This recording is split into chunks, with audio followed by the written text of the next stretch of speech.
Video like जरूर कर लीजिए और ऐसे वीडियो लगातार फ्री में पाने के लिए चैनल को तुरंत सब्सक्राइब कर लीजिए और बेल आइकन को जरूर टैप कर लीजिए ताकि आगे भी सारे वीडियो आपको मिलते रहे। यूट्यूब में फॉलो करते हैं तो प्लीज ये वाला फ्री टेलीग्राम चैनल जरूर ज्वाइन कर लीजिएगा। सारे नोटिफिकेशन सारे अपडेट यहीं पे आते हैं, ध्यान रखिए। Hello everyone, welcome to study for civil services. I am Ichchha Mishra और ये वीडियो सीरीज हमारी चल रही है यूपी पीसीएस प्रीलिम्स के मोस्ट इंपॉर्टेंट टॉपिक्स की, जिसमें हम प्रयास कर रहे हैं कि जिन टॉपिक्स के आने की संभावना है उनको होलिस्टिकली कवर किया जाए और साथ में उन टॉपिक्स से संबंधित जो क्वेश्चंस पूछे गए हैं यूपी पीएससी में और यूपीएससी में उनको भी यहाँ पर अटैच करने का प्रयास किया गया है। ये हमारी सीरीज बाइलिंगुअल है, अगर आप हिंदी मीडियम के हैं या इंग्लिश मीडियम के, दोनों लोग ही इससे बेनिफिट ले सकते हैं।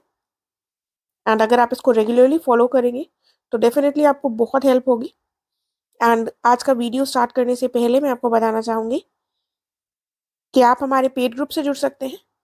यूपी पीसीएस के जो एग्जाम्स हैं जैसे पीसीएस, आरओए, आरओबीओ, इन सभी के लिए क्रैश कोर्सेज अवेलेबल हैं। इन क्रैश कोर्सेज को ज्वाइन कर कर आप अपने सिलेक्शन के जो चांसेस हैं उनको डेफिनेटली बढ़ा सकते हैं। साथ में एचसीएस, बीपीएससी और यूकेपीएससी के लिए भी क्रैश कोर्सेज अवेलेबल हैं, आप उनको भी ज्वाइन कर सकते हैं और लाभ प्राप्त कर सकते हैं। इनसे संबंधित और जानकारी आपको गिवन नंबर्स पर मिल जाएगी। इसके साथ ही अगर आपने हमारे फ्री टेलीग्राम चैनल को अभी तक नहीं ज्वाइन किया है तो जल्द से जल्द ज्वाइन कर लीजिएगा, क्योंकि यहाँ पर चैनल से संबंधित सभी अपडेट्स आपको ईजिली मिल जाएंगे। तो आइए अब हम देखते हैं कि आज हम कौन से टॉपिक्स को डिस्कस करने वाले हैं। तो आज हम बेसिकली जो भी इम्पोर्टेंट रिवर्स हैं जिनसे क्वेश्चंस पूछे गए हैं, जो इंडियन रिवर्स हैं, उनको डिस्कस करेंगे। ये आपको पता है कि इंडिया में जो रिवर्स ओरिजिनेट होती हैं ये मेनली 3 जगहों से होती हैं। एक होता है हिमालयास और जो काराकोरम रेंज है वो, दूसरा हो जाता है हमारा छोटा नागपुर प्लाट्यू, विंध्यास और सतपुरा रेंज वाला रीजन, और तीसरा हो जाता है वेस्टर्न घाट्स। ठीक है, तो आज का जो वीडियो है हमारा, इसमें हम मेनली फोकस करेंगे जो हिमालयन रीजन से ओरिजिनेट होती हैं रिवर्स। ठीक है, तो इनको देख लेते हैं। सबसे पहले है इंडस रिवर। तो इंडस रिवर कहाँ से ओरिजिनेट होती है, पहले तो ये देखते हैं। तो ये बोकार्चू ग्लेशियर है, northern slopes of Kailash range में, तिब्बत में, वहां से ये ओरिजिनेट होती है मानसरोवर लेक के पास में। तो अगर आपसे पूछा जाए, आपको ऑप्शंस दे दिए जाएं कि कौन सी रिवर ऐसी है जो तिब्बत से ओरिजिनेट होती है, तो उसमें अगर आपका इंडस ऑप्शन में है तो वो करेक्ट हो जाएगा। तो ऐसे ही क्वेश्चंस पूछ लिए जाते हैं। अब इसकी मेजर ट्रिब्यूटरीज आप लोगों ने नाम सुने होंगे, झेलम, चेनाब, रावी, बीस और सतलज। ये इसकी मेजर ट्रिब्यूटरीज हैं, और कुछ छोटी छोटी और माइनर ट्रिब्यूटरीज भी हैं जैसे कि जास्कर, श्योक, नुब्रा, हुंजा। तो ये तो आपको थोड़ा लर्न करना पड़ेगा जो भी ट्रिब्यूटरीज आएंगी। बाकी तो बहुत सारी ट्रिब्यूटरीज होती हैं, सब नहीं लर्न करना है हमको, थोड़ा थोड़ा लर्न करते हुए हम चलेंगे। ट्रिब्यूटरी होता क्या है? ट्रिब्यूटरी बस ये होता है कि जो मेन नदी जा रही है उसमें आकर जो दूसरी नदियां मिल जाती हैं उनको उसकी ट्रिब्यूटरी कहते हैं। अब मान लीजिए कि ये आपकी इंदस बह रही है और इसमें आकर ये नदियां मिल रही हैं, तो ये इसकी ट्रिब्यूटरी हो गई। लेकिन जो ये वाली नदी है इसमें दूसरी आकर नदी मिल गई, तो इस वाली नदी की ट्रिब्यूटरीज ये दोनों हो जाएंगी। ठीक है, इसलिए इसमें कुछ ऐसा टफ नहीं होता है, बस हमको मतलब पता होना चाहिए। उसके बाद हम देखते हैं नीमू बासगा डैम, ये इंडस रिवर पर सिचुएटेड है। डैम्स भी पूछ लिए जाते हैं कौन से कहाँ पर है, इसीलिए नाम याद रखिएगा, ये इंडस रिवर पर सिचुएटेड है। उसके बाद एक इंपॉर्टेंट पॉइंट यहाँ पर और है कि ये जो इंडस रिवर सिस्टम है, इससे संबंधित इंडिया और पाकिस्तान के बीच में एक ट्रीटी हुई थी 1960 में। इसको इंडस वाटर ट्रीटी भी कहा जाता है। और ये जो ट्रीटी है ये क्यों हुई थी, इंडस वाटर ट्रीटी नाम था, तो ये जो इंडस रिवर सिस्टम की जो रिवर्स थी उनसे संबंधित जो डिस्प्यूट्स हैं उसको सॉल्व करने के लिए की गई थी, और ये वर्ल्ड बैंक की हेल्प से लाई गई थी ट्रीटी। तो ये प्रश्न पूछा गया है कि इंडस वाटर ट्रीटी जो इंडिया पाकिस्तान के बीच में हुई थी ये किसकी सहायता से, सहयोग से हुई थी, तो वो वर्ल्ड बैंक ने इसमें अपना सहयोग दिया था। तो इसमें क्या हुआ कि जो इंडस रिवर और उसकी जो ट्रिब्यूटरीज है उनको डिवाइड कर दिया गया इंडिया और पाकिस्तान के बीच में। इसमें ऐसा एलोकेट किया गया कि इंडिया को अलाउ किया गया कि ये यूज करेगा लगभग 20% टोटल वाटर का इंडस बेसिन में, और पाकिस्तान से कहा गया रिमेनिंग जो 80% है इंडस बेसिन का पानी वो पाकिस्तान इस्तेमाल करेगा। और दोनों कंट्रीज से कहा गया कि आप लोग आपस में एक्सचेंज करेंगे डेटा और इन्फॉर्मेशन इन रिवर्स के फ्लो से संबंधित, और जो भी इंफॉर्मेशन इंपॉर्टेंट होगी इम्प्लीमेंटेशन के लिए ट्रीटी के वो भी आपस में ये लोग साझा करेंगे। और इसके अलावा ये भी कहा गया था कि जो भी हाइड्रो इलेक्ट्रिक पावर प्रोजेक्ट्स बनाए जाएंगे इन रिवर्स पर, उनके अंतर्गत भी उनमें भी कुछ ना कुछ कंडीशंस लागू होंगी और उनको दोनों देश फॉलो करेंगे। तो ये जो 6 रिवर्स है इनमें से क्या डिवाइड किया गया था, ईस्टर्न और वेस्टर्न रिवर्स कर दिया गया था। तो जो ईस्टर्न रिवर्स थे उनके अंतर्गत क्या क्या आता था, ईस्टर्न रिवर्स में आती थी रावी, सतलज और बीस। रावी, सतलज और बीस ये ईस्टर्न रिवर्स थी, ये इंडिया के अंतर्गत एलोकेट कर दी गई। और बाकी जो 3 रिवर्स थी, इंडस, झेलम और चेनाब। इंडस, झेलम और चेनाब ये किसके पास आ गई, ये वेस्टर्न रिवर्स थी, ये एलोकेट कर दी गई थी पाकिस्तान को। तो ये याद रखिएगा। इसके लिए आप ICJ करके बना सकते हैं, ICJ। ये जो है ये पाकिस्तान के पास एलोकेटेड थी और ये वेस्टर्न रिवर्स थी। तो इससे संबंधित यही पॉइंट्स इंपॉर्टेंट है, वो हमने देख लिए हैं। बाकी हम देखते हैं दूसरी रिवर्स को। अब हम आते हैं झेलम रिवर पर। तो ये जो झेलम रिवर है ये कहाँ से ओरिजिनेट होती है, ये ओरिजिनेट होती है वेरीनाग से, जो कि पीर पंजाल श्रेणी में लोकेटेड है, वहां से ये ओरिजिनेट होती है। इसकी एक इंपॉर्टेंट जो ट्रिब्यूटरी है वो कौन सी है, वो है किशन गंगा। किशन गंगा किसकी ट्रिब्यूटरी है, झेलम नदी की ट्रिब्यूटरी हो गई। देखिए यहाँ पर आप एक पॉइंट और याद रख सकते हैं, मंगला डैम। मंगला डैम किस पर बना हुआ है, झेलम रिवर पर बना हुआ है, इससे संबंधित भी प्रश्न पूछा गया है। तो मंगला डैम झेलम रिवर पर निर्मित किया गया है, ये जम्मू कश्मीर में है। उसके बाद हम नेक्स्ट रिवर देखते हैं, वो है चेनाब। ये जो चेनाब रिवर है ये ओरिजिनेट होती है जास्कर रेंज से लाहौल स्पीति में। ये किसके पास है, बारलाचला पास जो हिमाचल प्रदेश में है, वहां से ये ओरिजिनेट होती है जास्कर श्रेणी में लाहौल स्पीति में, जो बारलाचा ला पास के पास यहाँ पर दर्रा हो गया, पास के पास है, जो कि हिमाचल प्रदेश में स्थित है। तो ये थोड़ी सी रटने वाली चीजें हैं।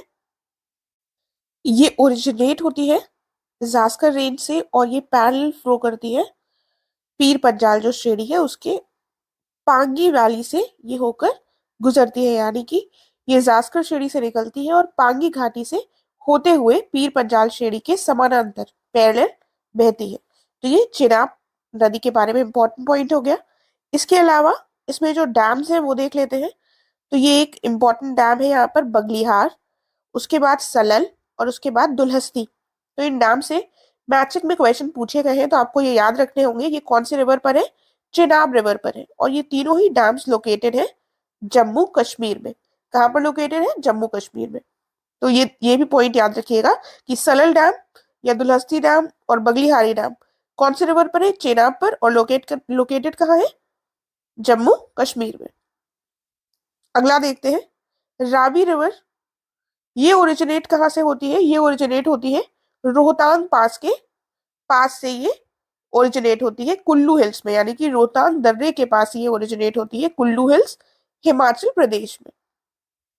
उसके बाद हम देखते हैं ये फ्लो कहाँ करती है, पीर पंजाल श्रेणी और धौलाधर श्रेणी के बीच से ये फ्लो कर कर निकलती है और ये फॉर्म करती है इंटरनेशनल बॉर्डर इंडिया और पाकिस्तान के बीच में, क्योंकि जो बॉर्डर है उसी में ये रिवर फ्लो करती है। तो रावी रिवर का ये एक इंपॉर्टेंट पॉइंट हो गया। इसके अलावा इसमें जो डैम सिचुएटेड है उनमें जो 2 महत्वपूर्ण डैम हो जाते हैं एक हो जाता है हमारा बस्सी डैम और दूसरा चमेरा डैम। ठीक है, तो बस्सी बांध और चमेरा बांध दोनों ही रावी रिवर पर स्थित है। इसके अलावा ये जो दोनों डैम्स हैं बस्सी और चमेरा, ये दोनों हिमाचल प्रदेश में है। ठीक है, और एक और डैम है जो यहाँ पर मेंशन नहीं है, थीन डैम। ठीक है, थीन डैम, इसको रंजीत सागर डैम भी कहा जाता है और ये कहाँ पर है, ये है जम्मू कश्मीर में।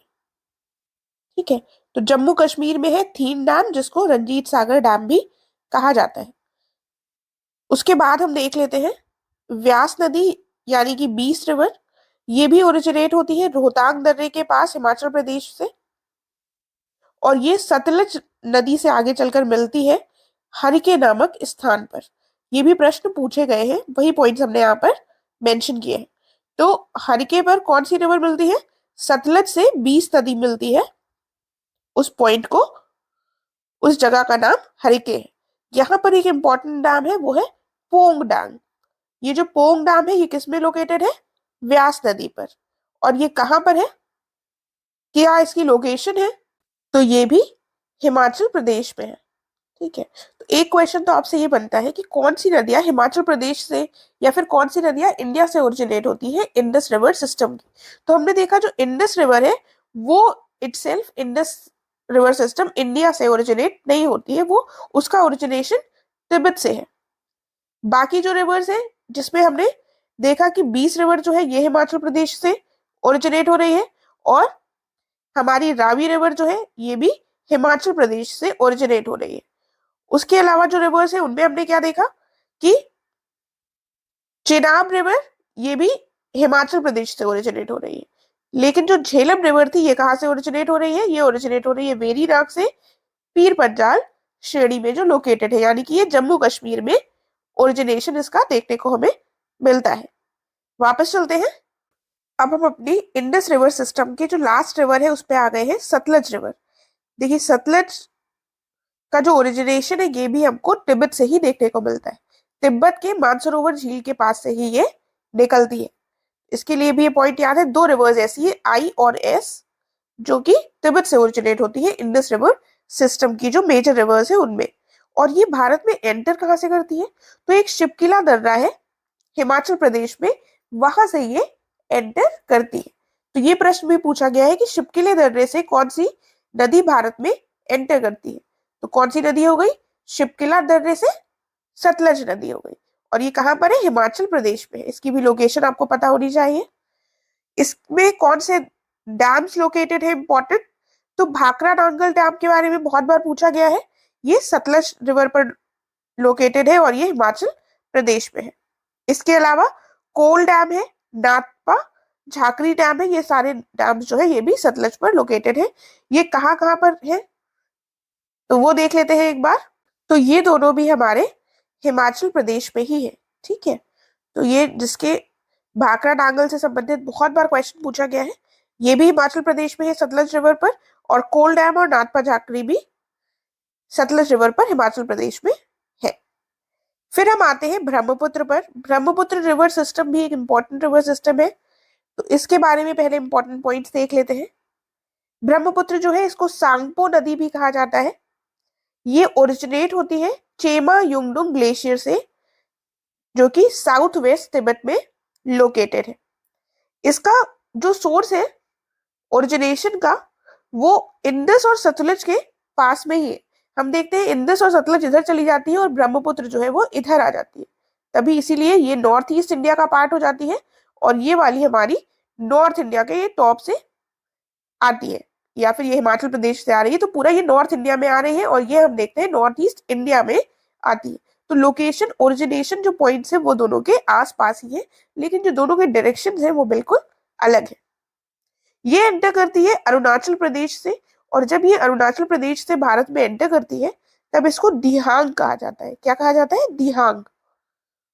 फिर आगे बढ़ते हैं, और आगे चलकर क्या होता है, दिहांग से नाम से एंटर करती है भारत में, और इसको लोहित नामक नदी और दिबांग नामक नदियां जो है वो इससे जुड़ जाती है, और उसके बाद इस नदी को क्या कहा जाता है? ब्रह्मपुत्र। ठीक है, तो ये थोड़े से माइन्यूट पॉइंट्स हैं, याद रखिएगा। इसकी जो ट्रिब्यूटरीज है उनमें कौन कौन सी आ जाती है? मानस, संकोश, कामेंग, धनसरी, भोगदोई, तीस्ता, सुबनसिरी, लोहित और दिहिंग। तो ये एक बार नाम देख लीजिएगा, और आप ये भी कर सकते हैं कि आप एक रफ मैप बना सकते हैं इंडिया का साथ में, और जो एक मैप भी खोल लीजिएगा, वरना आप नॉर्मल आईडिया से ही उसमें मैप में अपने रिवर्स की मार्किंग करते रहिए कि वो कहाँ से ओरिजिनेट हुई है और कौन सी स्टेट से पास होती हुई जा रही है। अगर आप मैप बनाने में इतने सहज नहीं है तो आप नॉर्मल मैप को भी रेफर कर सकते हैं। एक बार साथ में देखते चलिए तो आपको याद करना थोड़ा आसान हो जाएगा। उसके बाद हम देखते हैं कि इसको रेड रिवर भी कहा जाता है।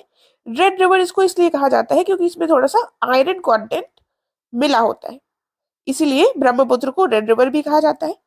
ये जो मरियमला दर्रा है, मरियमला पास है, ये सेपरेट करता है ब्रह्मपुत्र रिवर को जो मानसरोवर लेक है उससे, अलग करता है, यानी कि जो ब्रह्मपुत्र रिवर का जो सोर्स है और जो मानसरोवर लेक है, उन दोनों को अलग अलग क्या करता है, मरियम ला दर्रा अलग अलग करता है। फिर हम देखते हैं कुछ और पॉइंट्स इसी से संबंधित।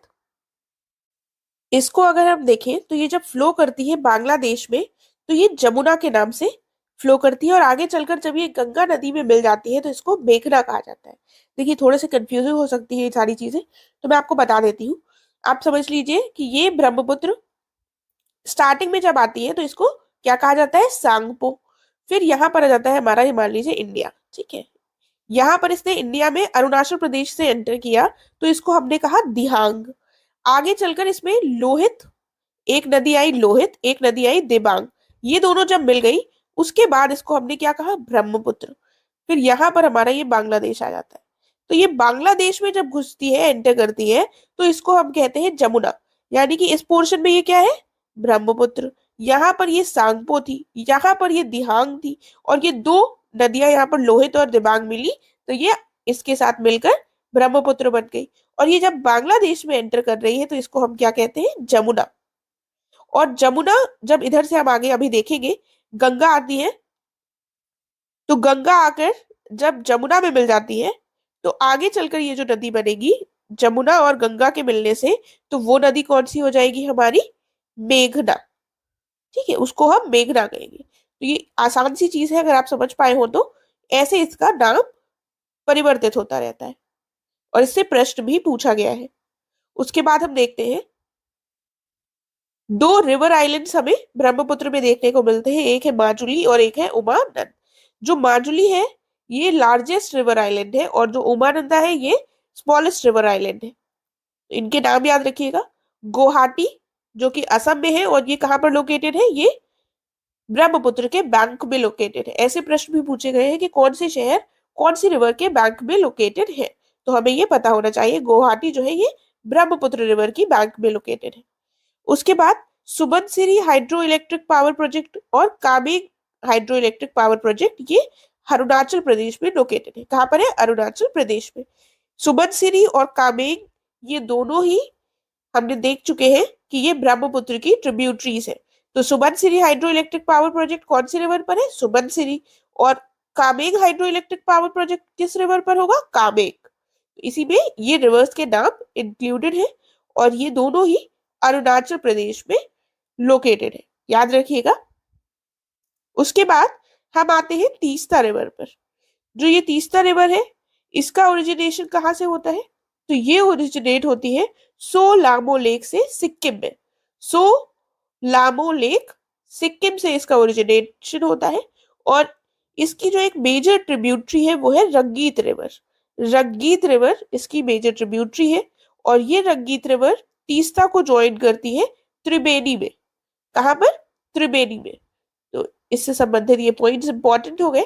इसके अलावा आपने देखा होगा तीस्ता रिवर से संबंधित कंट्रोवर्सी भी है इंडिया और बांग्लादेश के बीच में। नॉट कंट्रोवर्सी, एक डिस्प्यूट है। तो ये जो डिस्प्यूट है ये बेसिकली क्या है कि इंडिया और बांग्लादेश में कौन कितने पानी का इस्तेमाल करेगा। इंडिया में सिक्किम के बाद ये वेस्ट बंगाल में फ्लो होकर बांग्लादेश में तीस्ता रिवर जो है ये एंटर करती है। तो बेसिकली बंगाल गवर्नमेंट और इंडिया के बीच में ही कोई सामंजस्य नहीं बैठाया जा पा रहा है, जिसकी वजह से कि हम बांग्लादेश के साथ कोई अग्रीमेंट कर ले। काफी ज्यादा ये न्यूज में भी रहता है टॉपिक कि जो बंगाल की गवर्नमेंट है वो शर्तें मानने को तैयार नहीं है। तो इसकी डिटेल में हमें जाने की जरूरत नहीं है, प्रीलिम्स के लिए हमारे लिए इससे ज्यादा इंपॉर्टेंट कुछ नहीं है। फिर हम देखते हैं, हम आते हैं अगली रिवर पर, वो है गंगा नदी। तो इससे संबंधित हम थोड़ी चीजें डिस्कस करेंगे।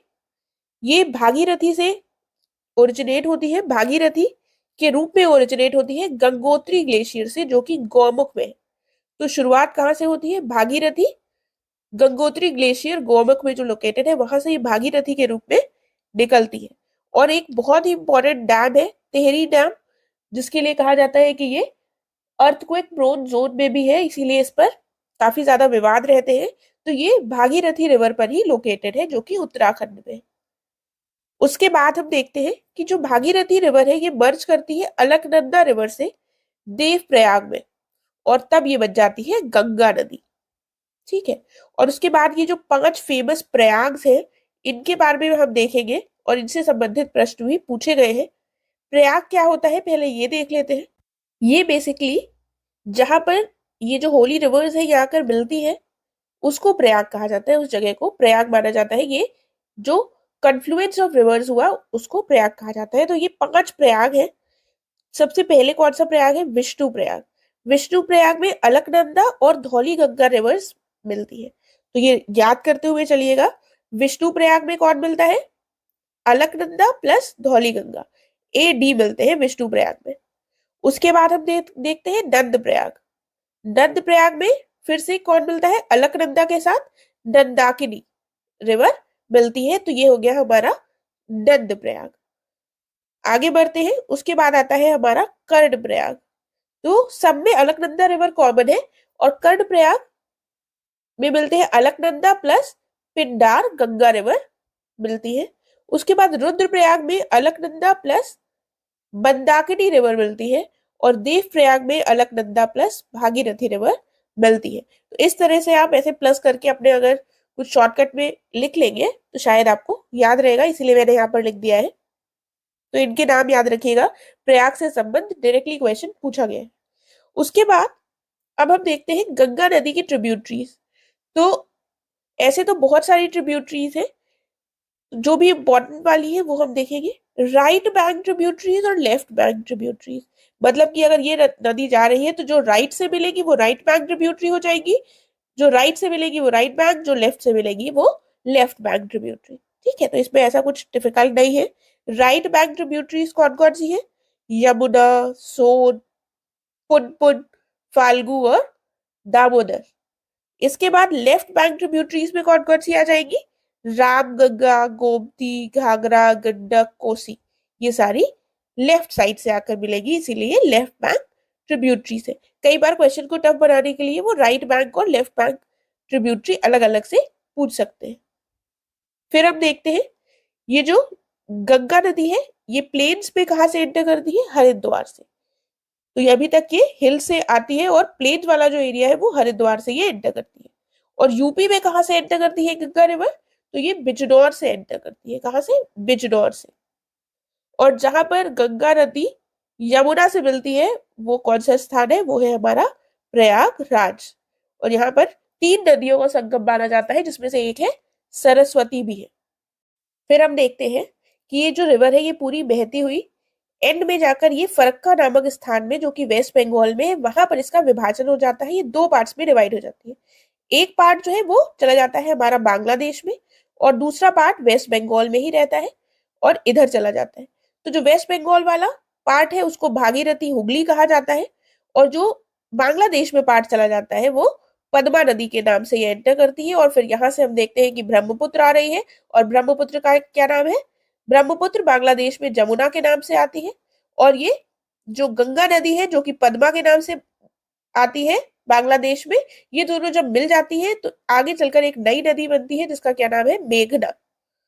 ठीक है, तो आई होप आपको क्लियर हो गया होगा कि इधर से आ रही है हमारी ब्रह्मपुत्र जो कि बांग्लादेश में जमुना हो गई और इधर से आ रही है हमारी गंगा जो 2 पार्ट्स में डिवाइड हो गई। एक तरफ हो गई भागीरथी हुगली और दूसरी तरफ जो बांग्लादेश में एंटर कर रही है इसका नाम हो गया है पद्मा।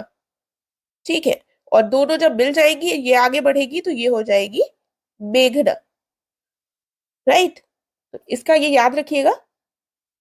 फिर आता है हमारा national mission for clean Ganga, यानी कि राष्ट्रीय स्वच्छ मिशन। इससे संबंधित भी प्रश्न पूछे जाने की संभावना है, इसीलिए गंगा नदी के साथ में ही हम इसको भी देख लेते हैं।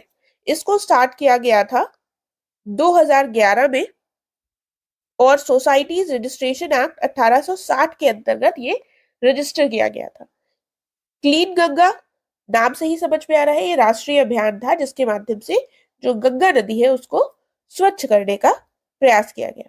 तो हम देखते हैं कि national Ganga river basin authority NGRBA बनाया गया था एनवायरमेंट प्रोटेक्शन एक्ट 1986 के तहत। तो ये जो NGRBA था इसी के अंतर्गत national mission for clean Ganga जो है ये कार्यान्वित किया जा रहा था। आगे चलकर क्या हुआ, 2016 में NGRBA को डिसॉल्व कर दिया गया, यानी कि इसको समाप्त कर दिया गया 2016 में और इसकी जगह पर एक नया बनाया गया जिसका नाम था national council for rejuvenation protection and management of river Ganga, जिसको नेशनल गंगा काउंसिल भी कहा गया। तो ये जो नेशनल गंगा काउंसिल नई निर्मित हुई, अब ये क्या कर रही है, ये national mission for clean Ganga को इम्प्लीमेंट कर रही है, और पहले जो कर रहा था इसको समाप्त कर दिया गया है। तो इससे संबंधित ये पॉइंट्स याद रखिएगा। उसके बाद आपको याद हो तो नमामि गंगे कार्यक्रम शुरू किया गया था सरकार के द्वारा 2014 में। इससे संबंधित प्रश्न भी पूछा गया है मेंस में, तो ये काफी इंपॉर्टेंट है। ये क्या है, ये बेसिकली एक एकीकृत संरक्षण मिशन है जिसमें प्रदूषण को कम करना है, साथ में नदी के संरक्षण और कायाकल्प को भी प्रोत्साहित करना है। तो ये जून 2014 में कार्यक्रम लाया गया था। ये ऑपरेट किसके द्वारा किया जा रहा है, मिनिस्ट्री ऑफ जल शक्ति।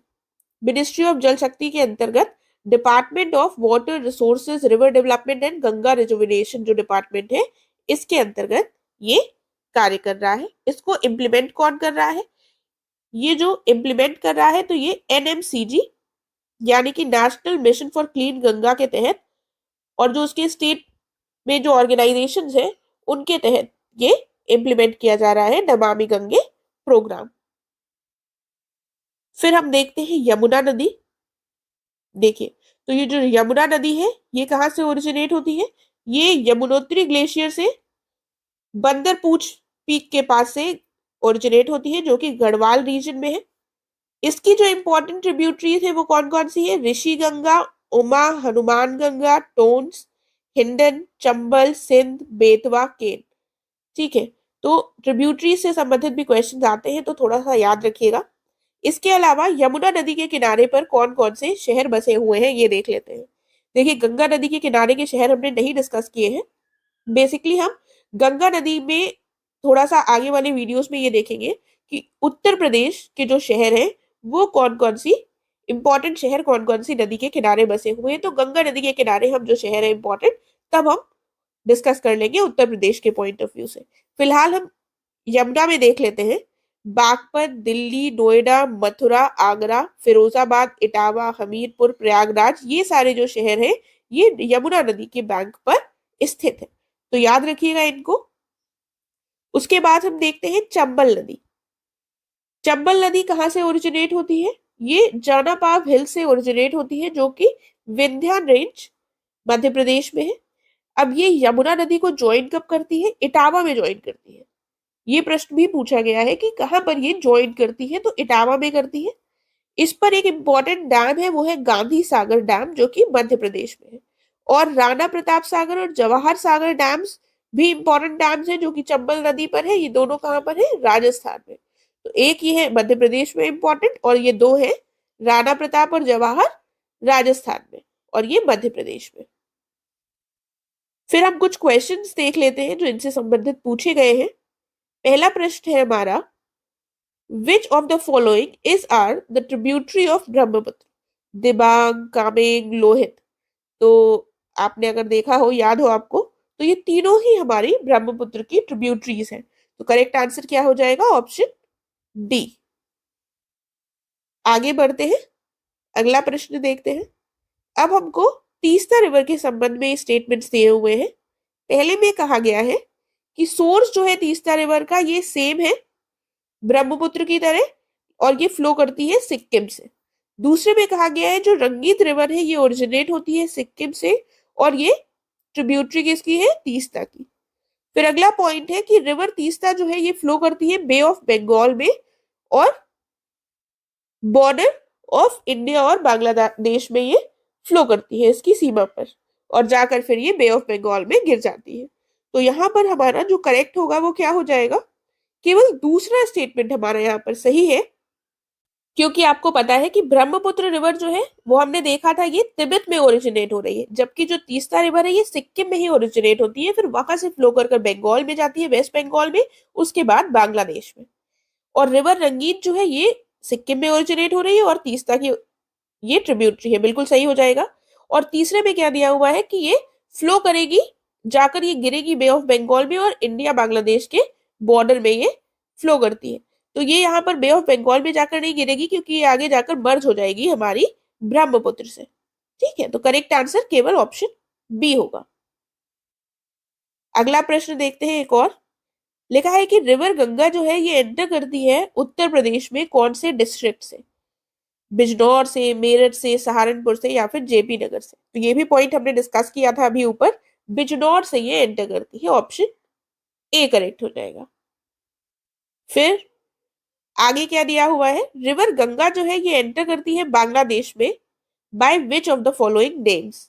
तो किस नाम से रिवर गंगा बांग्लादेश में एंटर करती है, लोहित, पद्मा, काली गंगा, नमगंगा। तो इसका आंसर भी आप बता पा रहे होंगे जहां तक, इसका आंसर क्या है, पद्मा नाम से ये एंटर करती है, ऑप्शन बी करेक्ट है।